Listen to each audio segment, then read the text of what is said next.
මොකද කරන්නේ ඉතින්? පටිජෝකා දෙම්මම ඔයාගේ පුක ලස්සන්ට තියෙනවා.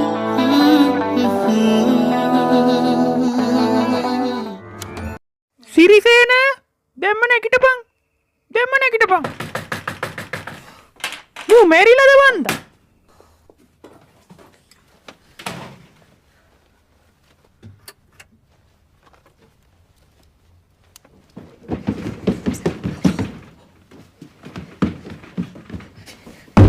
නැකිටපන් සිරියා. තෝ පුකට ඉර පායනකන් නිදාගන්නේ මූසලයා.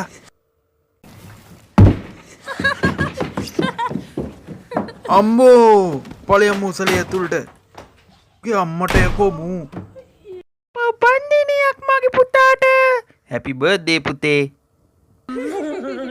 ආවනම් කෑම ටික හදපන් ලොකු මහත්තයාට. ලොකු මහත්තයාට බඩගිනිලු. හදලා දෙන්නම් ඔකට ගිලින්න දානි. මගේ පුතාට මේ පාර ලංකඩ් ගොඩක් හම්බු වෙලා පෙට්ටිවල දාලා. බලන්න. ඕක ගණින් පිරේදියෝ මෙහාට. පොඩ්ඩක් හිටපන්. බලන්න පුතේ ලස්සන ලංකඩ් පෙට්ටිවල තියෙනවා. ලංකඩ් කීයක් තියෙනවද? 35යි පුතා. 35යි? පටිජෝකුත් එක්ක. මොකද කරන්නේ ඉතින්? පටිජෝකා දෙම්මම ඔයාගේ පුක ලස්සන්ට තියෙන්නේ. පටිජෝකා උඹ ඇඳ ගනින්. කලබල වෙන්න එපා පැටියෝ. අපට ජොක්කු ටික මාරු කළා හොඳ ජොක්කු ටිකක් ගමු. මගේ වට්ටක්ක ගෙඩිය කලබලින් ඉතින්.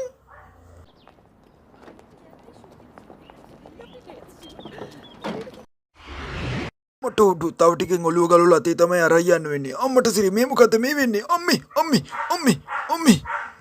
අම්මෝ අපේ හැරි මල්ලිට කවුරු හරි සීන් එකක් දානවා වගේ.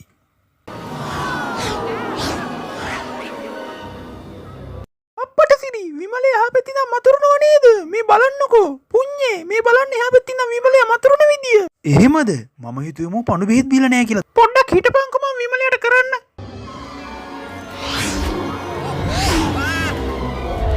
මට උඩු බිම බැලුවම මට බඩක් දඟලනවා. අද නම් කොස්සෙක් වැටෙනොත් ගෙදර යන්න වෙන්නේ නැහැ පුතේ. සිරිසේනේ අතෝ බිමට වැටියන්. මේ ඔය මූසල කොල්ලා බිමට වැටලා කොන්දම කෙඩියන් ඕකයි. මේ විජය කලා ඉක්මනට මොකක් හරි කරන්න.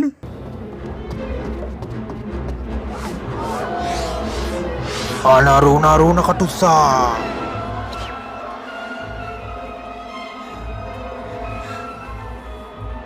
මේ තියෙන විමලයාගේ යටසාය වෙන්න ඕනේ. තෝගේ ලංකට් එකෙන් පත්තු වියන්. කොල්ලා බිමට වැටලා කොන්දම කෙඩියන් ඕකයි. කොන්දම කෙඩියන්. බුදු අම්මෝ රෙද්ද ගිනි ගන්නෝ.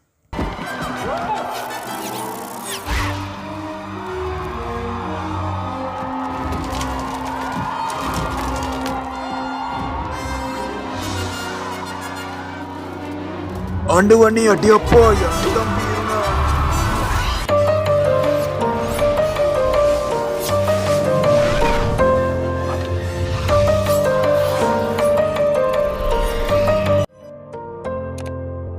හැමදාම ඔය දැස හමු නොවන විට නොසන්සුන් හිත තාම වාරු නෑ මට නුඹ ගැන හිත හිතා